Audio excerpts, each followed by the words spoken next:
Hi guys, it's Reniqua. I am coming to you guys with my follow-up assignment, which is to use a box as a teaching tool in the library for holistic learning. I am in the primary level, so I thought I'd use the unit community helpers in order to display a box as a teaching tool. What I did was I took a box and I decorated that box like a community. The actual images or decoration is kind of childlike, so I thought it would be more appropriate for this age level. I did not necessarily use a box. I used a trifold, but in a real life situation, I would use a full box and decorate the full box, which would be good in dimensions. It would look really good. But I am going to show you guys the box and kind of explain what's on the box, and then I would follow up by showing you what's in the box and how it will be used. Okay, so here we go. Albert Einstein once said, "Imagination is more important than knowledge. Knowledge is limited. Imagination encircles the world. Imagine a world without imagination. Now imagine a curriculum without one." Each day in education, our students arrive full of experiences awaiting the ability to relate and learn things that will carry them throughout their lives. True or false? Imagination is easily encouraged throughout curriculum. Was your answer true? Was it false? Either way, encouragement is based on the teacher. Here is what some teachers had to say about imagination in curriculum.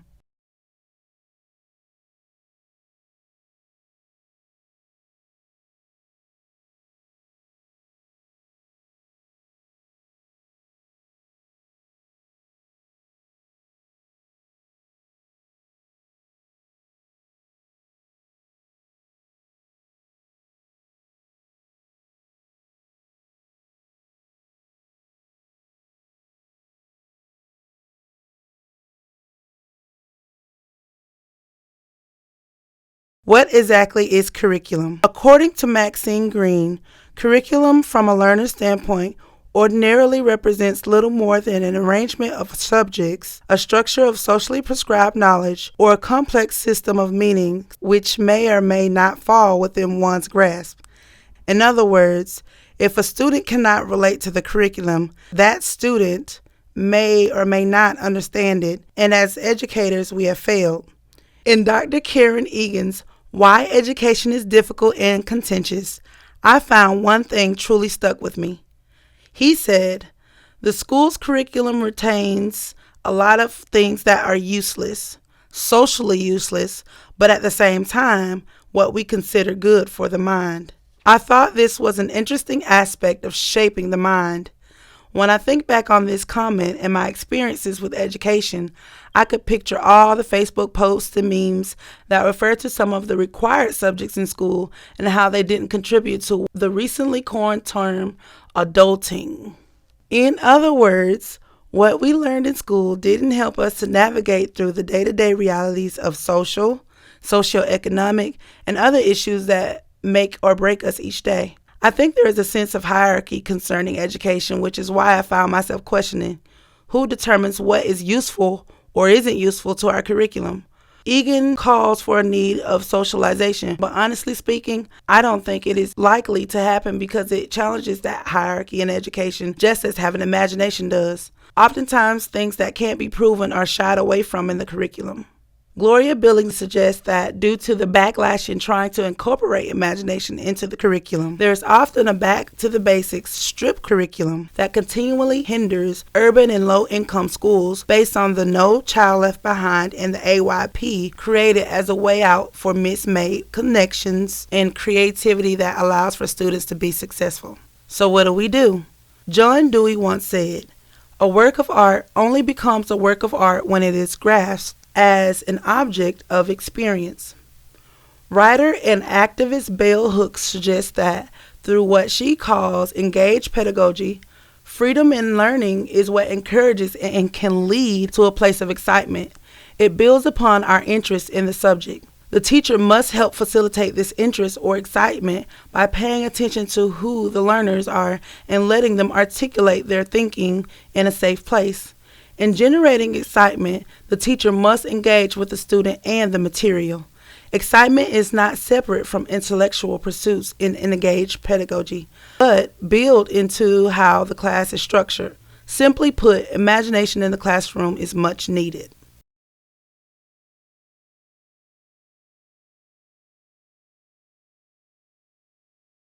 Actually, I've taught. This is my fourth year teaching kindergarten. Before that, I was a para and sped for 2 years, and before that, I was a pre-K teacher, a pre-K para for seven years.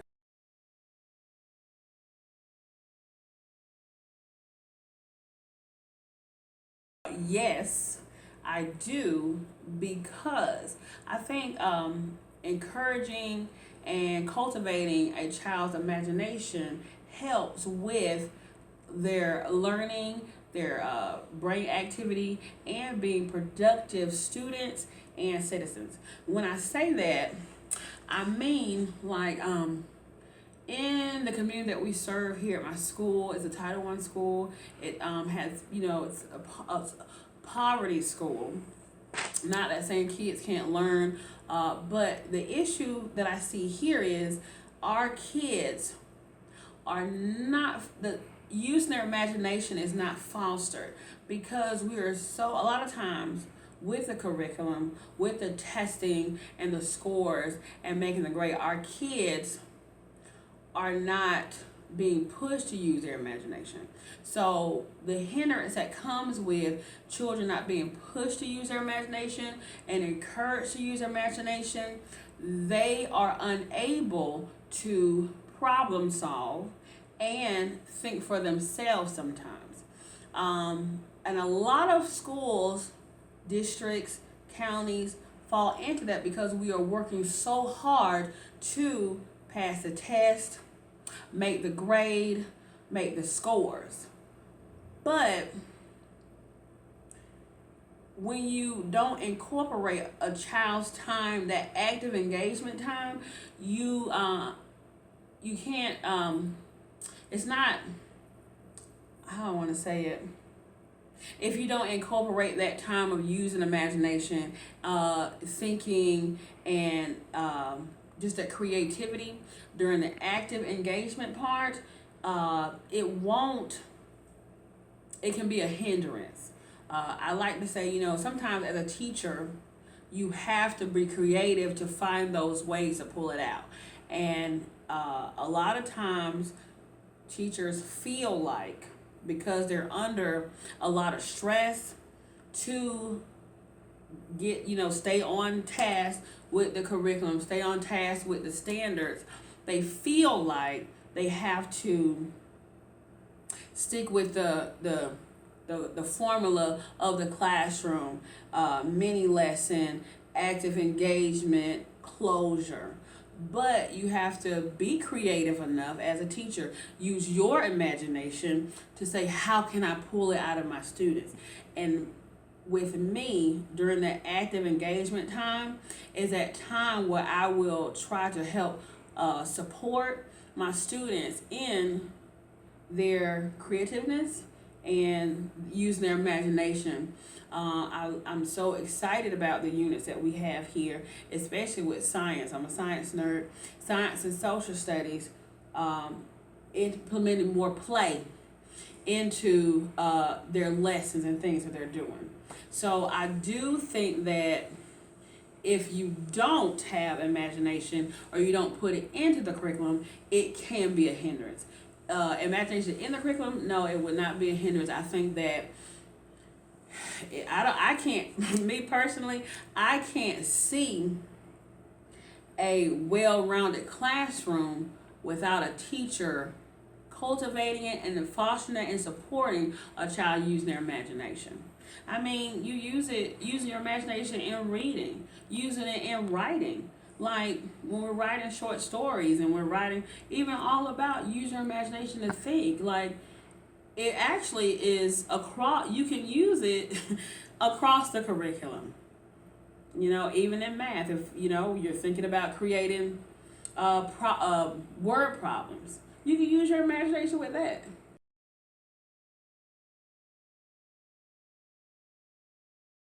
Imagination is everything when you're dealing with curriculum. And I remember struggling in math every year. I really hated it until I met this one math teacher in 10th grade. I'm over math at this point, in class all nonchalant the first day. When she comes over to me and tells me that I will have a successful semester, my response to her was, if the struggle was real in algebra, ain't no way. She continues by saying my problem with math is my attitude. She told me to relate math to my everyday life. She gave me examples like making money and building things. But when she mentioned basketball, she had my attention from that point on. For me, ball is life. And when she helped me to realize the same angles and triangles I use in the game, translate into what's in the classroom, I had a whole new perspective. I could just understand just by imagining myself on the court. I finally got math. Now imagine not understanding math all the way up until the 10th grade.